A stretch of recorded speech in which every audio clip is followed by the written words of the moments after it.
Здравейте, господа! Много ми е важно да събера вашите впечатления от оръжието, с което стреляхте. Говорим за Benelli U828.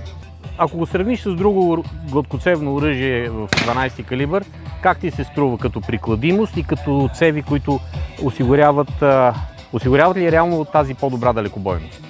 Benelli-то се усеща някакъв комфорт, който ми създава продължение на ръцете.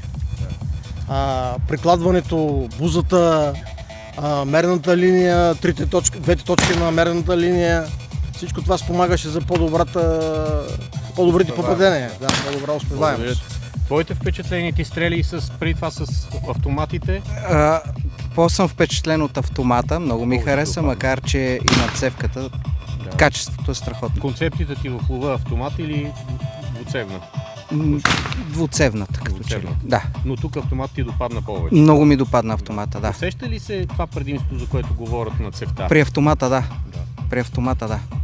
Ивчо, здравей, ти си професионален оръжейник. Благодаря. Но все пак искам да чуем и твоето мнение. Какво мислиш за новата цев, която е? Рано ми е да го усета, в интерес на истината, но като цяло пушките са типично за Benelli. Много комфортни, много прикладисти, много удобни. Относно това, кое бих предпочел, и двете. И двете. Дядо Поп и двете. Благодаря ти. Аз имах шанс да стрелям и с двете пушки. Определено на цевката повече ми допадна. Много приятен откат има. По-маневрена ми се струва. Усеща ли се това в новата структура? Има го, да, усеща се, определено се усеща. Да, точно това ми направи много голямо впечатление. Сходимост на мерната линия спрямо рамото? Добра е мерната линия, да. Хареса ми определено, на цевката ми допадна повече. Добре, благодаря ти. Моля. Благодаря ви.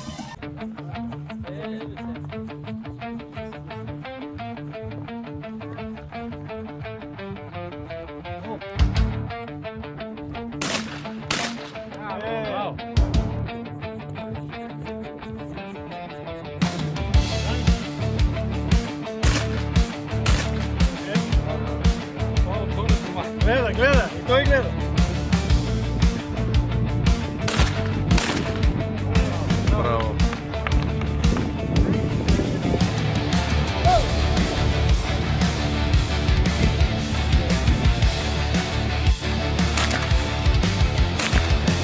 Браво, бе! Браво!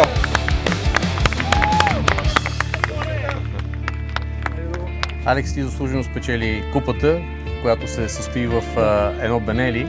Това ще е твоята награда. Усещам какво вълнение има в теб. Но се оказва, че ти си отдавна собственик на това оръжие. Какви са ти впечатленията и от днешната стрелба и по принцип? Това разстояние не вярвах, че ще се щупи паничката с тия патрони, с това оръжие гладкоцевно. Въпреки че го ползвам от януари месец, видял съм на какво разстояние мога да стреля, да чупи панички, ама съм много впечатлен. Благодаря ти за това, че така добре представи България. Ти реално удари дистанции доста сериозни.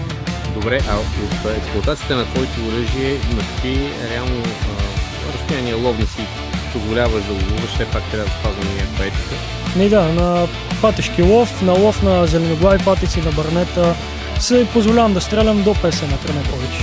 Благодаря ти за това, което